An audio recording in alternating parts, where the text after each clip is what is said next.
मैं भाषण नहीं दूंगा, सिर्फ दो किस्से सुनाऊंगा और एक शेर सुनाऊंगा कि क्या ताकत है बुज़दिलों की, क्या ताकत है बुज़दिलों की जो रोके दिलेर को, क्या ताकत है बुज़दिलों की जो रोके दिलेर को, धोखे से काट लेते हैं कुत्ते भी शेर को। अब मैं किसी को कुत्ता नहीं कहता हूं, मगर आप लोग पहचान लीजिए कि भारत माता के इस लाल के साथ, इस अभूतपूर्व मुख्यमंत्री के साथ, जिसके लिए विकास का सपना था मध्य प्रदेश, उसको किस तरह ऐसे राजनीतिक कुत्तों ने काटा है। उनसे बदला लेना है, और कुत्ते तो वफादार होते हैं। सिंधिया सुन लेना, 1 महीने बाद तुम जेल जाओगे, मैं मेरे लीडर से कह रहा हूं। तुम भूमाफिया हो, तुम हत्यारे परिवार के एक साथी हो, तुम अंग्रेजों के गुलाम रहे हो। राहुल भैया अक्सर कहते हैं कि सिंधिया ने कहा कि मैं कौवा हूं। राहुल भैया, मैं बस 2 छोटे छोटे किस्से सुनाकर अपनी बात खत्म कर दूंगा। पहले कहता था टाइगर हूं, टाइगर लोमड़ी बन गया भाजपा में। अब कहता मैं कौवा हूं। जिन गद्दारों से हमारे कांग्रेस के इन साथियों की लड़ाई है, वो गद्दार कौन है? उनके खानदान के खून में गद्दारी लिखी हुई है। 1857 की आजादी की लड़ाई में सिंधिया गद्दार के परिवार ने अंग्रेजों की मदद की थी। महारानी लक्ष्मीबाई वीरांगना, जो हमारी आजादी की प्रतिमूर्ति है, पुरोधा है, उनकी हत्या करवाने वाले वाया ज्योतिराज सिंधिया का परिवार था। महात्मा गांधी की हत्या जिस गोडसे ने की थी, उस गोडसे की हत्या में प्रयुक्त रिवॉल्वर 606424 यह सिंधिया के परिवार ने गोडसे को दी थी। 18 कमलनाथ जी से माफी मांगते हुए कि सिंधिया के जिन लोगों को सिंधिया ने मंत्रिमंडल में रखवाया था, आदरणीय कमलनाथ जी, उन सबसे पैसे सिंधिया खाता था। उन मंत्रियों से 3-3, 400 करोड़ रुपए हर 2-3 महीने में सिंधिया खाता था। और उस अशोकनगर से मंच से कहा गया कि ज्योतिरादित्य सिंधिया कुत्ता है। हाँ कमलनाथ जी, मैं कुत्ता हूं, और मेरा भगवान, मेरा मालिक, मेरी जनता है। हाँ कमलनाथ जी, मैं कुत्ता हूं, और कुत्ता क्या करता है? अपनी मालिक की रक्षा करता है। मैं जनता की रक्षा करता हूं। और हाँ कमलनाथ जी, मैं कुत्ता हूं। कुत्ता क्या करता है? जब कोई उसके मालिक मतलब मेरी जनता को धमकी देने आता है, तो कुत्ता उस व्यक्ति को काटता है। मैं महाराजा नहीं, कोई मेरा गुलाम नहीं है, मैं मामा नहीं हूं, मैं अपनी जेब में नारियल नहीं रखता, मैं घोषणाएं नहीं करता, और मैं झूठ नहीं बोलता। मैंने कभी चाय नहीं बेची। मैं तो कमलनाथ हूं। बात के सीधे साधे हैं, ये तो करेंगे, ये उसके जैसे नहीं है। क्या उसका नाम, जो क्या उसका नाम लो, आप तो उसको मेरे से ज्यादा पहचानते हैं। आपको तो मुझे पहले ही सावधान कर देना चाहिए था। ये क्या आइटम है, ये क्या आइटम है। तो विधानसभा के निर्वाचन का फॉर्म भरा जाता है तो पूरे संपत्ति का ब्यौरा दिया जाता है, सबका ब्यौरा दिया जाता है। परंतु विश्वनाथ सिंह ने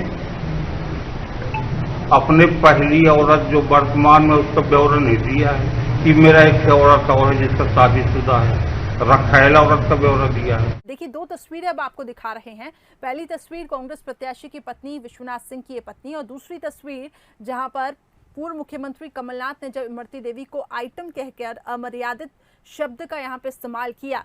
तो यही लगातार हमारा कहना है। अरुण यादव जी को कहना चाहता हूँ, ऐसे मुंह उठा के थूकोगे तो तुम्हारे ही पौधा गिरेगा। अरुण यादव जैसे 2 कौड़ी के नेता इस प्रकार की बयानबाजी न करें, अपने गिरेबान में झांकें। सहकारिता शिवराज सिंह जी आएंगे, कहेंगे मैं घुटने टेकता हूं, मैं लेट जाता हूं, बड़े अच्छे कलाकार हैं। ये तो सलमान खान और शाहरुख खान को नीचा दिखा दे। शिवराज जी बंबई जाइए, वहां कलाकारी करिए, एक्टिंग करिए, आप मध्य प्रदेश का नाम तो कम से कम रोशन करेंगे। मैं क्या उसका नाम लूं? आप तो उसको मेरे से ज्यादा पहचानते हैं। आपको तो मुझे पहले ही सावधान कर देना चाहिए था। ये क्या आइटम है, ये क्या आइटम है। हल्दी और चंदन है, माननीय साहूलाल जी का हार्दिक अभिनंदन है। भारतीय जनता पार्टी जिंदाबाद, जिंदाबाद, जिंदाबाद। भारतीय जनता पार्टी जिंदाबाद, जिंदाबाद, जिंदाबाद। भारतीय जनता पार्टी जिंदाबाद, जिंदाबाद, जिंदाबाद। जिले का नेता कैसा है? जो एक महिला के बारे में ऐसे शब्दों का प्रयोग करे, ये कांग्रेस का सिद्धांत है। पहले दिग्विजय सिंह जी ने मीनाक्षी नटराजन जी के बारे में कहा था, कुछ मुझे याद नहीं, मंदसौर में कुछ महिलाएं ऐसा कुछ कहा था। अब कमलनाथ जी ने कहा इमरती जी के बारे में कि आइटम। अजय सिंह जी कहते हैं जलेबी। कमलनाथ जी यहाँ आते हैं,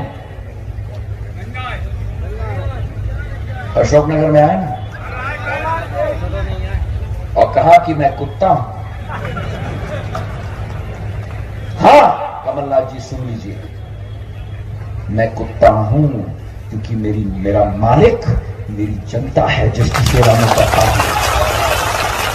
हाँ कमलनाथ जी मैं कुत्ता हूं क्योंकि कुत्ता अपने मालिक और अपने दाता का रक्षा करता है। हाँ कमलनाथ जी मैं कुत्ता हूं क्योंकि अगर कोई भी व्यक्ति मेरे मालिक को उंगली दिखाए और मालिक के साथ भ्रष्टाचार और विनाशकारी नीति दिखाए तो कुत्ता काटेगा उस व्यक्ति का। अरे मैं जाता हूं लोग पार्टी के नाम पर सलाम सोचे भाव आप पंचर लेके आओ, पहले कितना लेके आऊं ना 18,000 ऊपर लेके आइए। मैं नहीं मंगा दे रहा हूं, लेके तो आऊंगा। बंदूक ना निकालिए साहब, बंदूक ने मारी को सारे होगा तो बर्बाद कर दी वोट निकाल दी, सारे लौंडियाबाज यहाँ करते। और पुलिस और कर्मचारी अधिकारी समझ जाएं, 3 के बाद 4 भी आएगी, 3 के बाद 4 आएगी। 4 तारीख को ये जनता खड़ी होगी, ये तंबू नहीं होंगे, ये बैनर और झंडे नहीं होंगे, पर ये नौजवान होंगे, कमलनाथ होंगे, और हम एक एक से हिसाब लेंगे, एक एक से हिसाब लेंगे। आपका दुर्भाग्य है कि आप अगर सपना भी कैसे रहोगे, मैं विधायक बन जाऊंगा, जनता के बीच में चला जाऊंगा। जो जिस बात के लिए अगर आपने बताओ, मेरे को तो बड़ा आश्चर्य लगा कि यादव समाज की धर्मशाला तोड़ने पहुंच गए। तुम्हारे बाप की इतनी हिम्मत हो गई कि तुम ईट मशीन लेके निकल पड़े। अरे ईट सिंह बजा देंगे। अगर इस टाइप का उल्टा काम किया तो उज्जैन पे लंका में नहीं है, पास में से सारे लोग दौड़ा दौड़ा आएंगे। अगर जिस प्रकार की घटना घट गई है, ये गया समय पुराना। अगर वर्तमान के दौर में अगर इस हिम्मत से अगर आप आते हो तो सरकार होगी तो ठीक, नहीं होगी तो ठीक। हम तो सड़क पर लड़ने वाले लोग हैं, आपसे सब तरह से निपटना जानते हैं, लेकिन बुरा करने जाएगा तो घर से निकल लाएंगे और जमीन में गाड़ने वाले लोग हम हैं, ये भारतीय जनता पार्टी के लोग। कहना चाहता हूं पत्रकार साथियों से, इस मध्य प्रदेश का अगर सबसे बड़ा कोई भू माफिया है, उसका नाम क्या है बताओ भाई? उसका नाम ज्योतिरादित्य सिंधिया है, और उसी के पद चिन्हों पर चलने वाला इस अशोक नगर का भारतीय जनता पार्टी का उम्मीदवार जज्जी है। गलत तो नहीं बोल रहा हूं भाई लोगों? वही मुखिया और वही उस मुखिया का चेला अशोक नगर में, और ज्योतिरादित्य सिंधिया ग्वालियर में बैठकर भू माफिया बन गए। हमारे के मिश्रा जी यहां बैठे, मुझे अभी बता रहे थे आदरणीय कमलनाथ जी, ज्योतिरादित्य सिंधिया जी के परदाता का जब स्वर्गवास हुआ उसी दिन उनका एक वफादार कुत्ता था, उसका भी स्वर्गवास हो गया। एक समाधि परदादाजी की बनी और दूसरी समाधि उस वफादार कुत्ते की जो ग्वालियर में बनाई गई, और हमारे माननीय सिंधिया जी ने उस वफादार, ये तो वफादार नहीं है, ये क्या है? इन गद्दारों का एक वफादार कुत्ता था, उस कुत्ते की समाधि को भी 13 करोड़ में बेचने का काम किया गया है। ये शायद आपकी जानकारी में नहीं है। तो हम कांग्रेसी हाथी हैं, चलते चले जाते हैं और कुत्ते भूखते रहते हैं, हम फर्क नहीं पड़ता। और सरकार के लिए मुश्किलें पैदा करते हुए नजर आ रही हैं। एक बार फिर से आप सुनिए, और एक और बात भी है, वो भी आप सुनिए। हमें दिए हैं उनने और हमारे काम भी चालू हो गए, और उनसे कही थी कि हमारा साहब और मुख्यमंत्री जी एक बात सुन लो, झूठे नारियल मत फोड़ देना। इमरती देवी झूठ पसंद नहीं चाहती, जो भी नारियल फोड़ो वो सच्चा फोड़ना, जो भी बोले तो बने वो सच्ची बने। क्योंकि अब समय बहुत कम रह गया है। अगर हम लोग कमजोर पड़ गए, वो संविधान बदल के हिंदू राष्ट्र बना देंगे, और हम लोग मजबूत बन गए तो ये कह जरूर रहे हैं, मुसलमानों को खदेड़ देंगे, हमें नहीं खदेड़ देंगे। अगर हम लोग मजबूती से आ गए तो ये मुसलमानों को नहीं खदेड़ पाएंगे, क्योंकि मुसलमान हमारा भाई है। डीएनए टेस्ट करा लो, मुसलमान हमारा ही एक माता पिता की संतान निकलेंगे, खदेड़ना तो तुम्हें पड़ेगा। ये देश कोई फूल सिंह बरैया के पिताजी का देश नहीं है। जिन्होंने टिकट दिया फूल सिंह बरैया जी को, ये कमलनाथ जी के चाचा का देश नहीं है।